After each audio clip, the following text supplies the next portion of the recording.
Hi, I'm Dalal Awanat. I'm the Director of Events and Communications at Tea with Gen Z.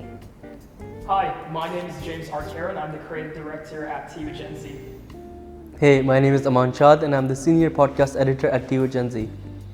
Today we're going to be having a casual conversation on growth, change, and resilience from the perspective of students.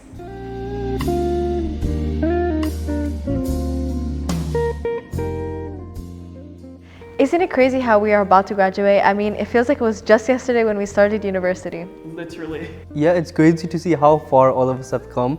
I feel like we've all grown so much, and I remember seeing you guys on the first day of university to where we are now. It's been an amazing experience. I mean, who would have thought that 3 years from now we'd be working on a podcast Yeah, together? I feel like there definitely were a lot of things that we took out of it.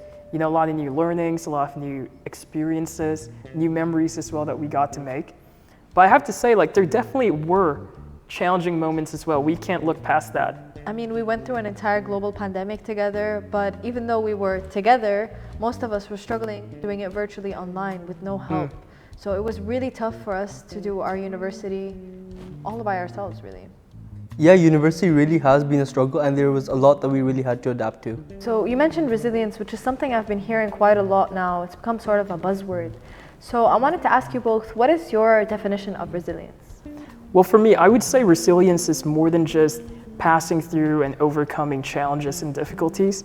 I'd say it's more than just surviving. It's really thriving and making the best out of it. So true. Yeah, resilience is all about really looking at your situation and going above and beyond and doing the best you can at the end of the day. I wanted to ask you guys, did you guys have any instances where you really showed resilience? Definitely. When I think about resilience, I think about first-year student who was me, thrown into university, dead set on her major. I wanted to be a journalist since day one. Since I was a kid, I was always that girl in front of the camera. I've seen those videos. Fake news reports, you name it. I was obsessed and I knew that I wanted to do this. So you can imagine my excitement on the first day of class, sitting in there, just being so excited to learn. And it hit me really hard once my work was being criticized. At first, I didn't understand that my professors were trying to help me become a better writer. I took the advice way too personally. I even considered changing my major, changing paths completely.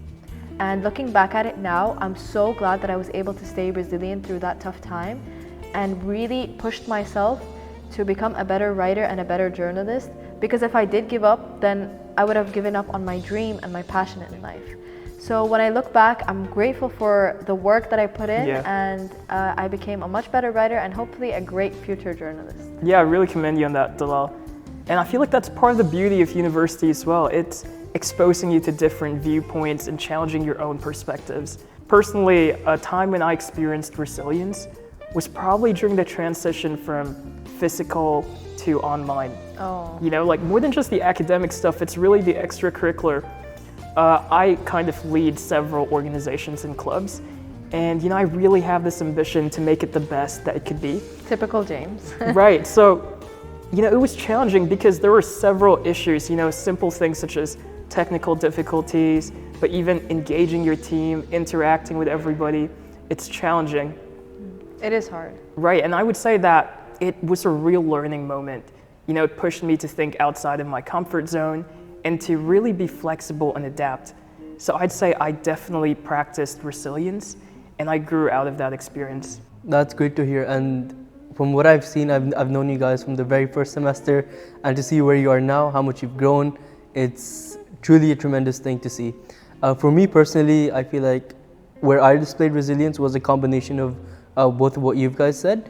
In my very first semester, I saw that there were so many people, so many new things all around me, the academics, the student organizations, the friend groups. It was really hard to really find myself. And at the end of the day, I realized that what I wanted to see in other people, I had to embody. So I was really putting myself out there. And then I really saw a change within myself, and it really bettered my relationships with other people as well. I mean, listening to all of our stories, it really puts it into perspective just how resilient students are. You know, no matter what challenge or difficulty you throw our way, you know, we'll all overcome it no matter what. I think that's a really hopeful take. Definitely, we really make the most of our experiences, and we at times don't really get enough credit for it, but we really are doing an amazing job. And if you're watching this and you feel like you're struggling to be resilient, just know that there are a lot of resources that can help you become a better person. Some things I recommend could be talking to a professor, a trained professional, or even listening to a podcast about it. That's a great idea. If you enjoyed this conversation and you want to hear more of us, you can stream us at Tea with Gen Z. We're available on all streaming platforms. We talk about topics ranging from pop culture to mental health and self-development, all from the perspective of students. And with that being said, thank you guys so much for watching this video. We hope you enjoyed it, and Keep sipping tea with Gen Z.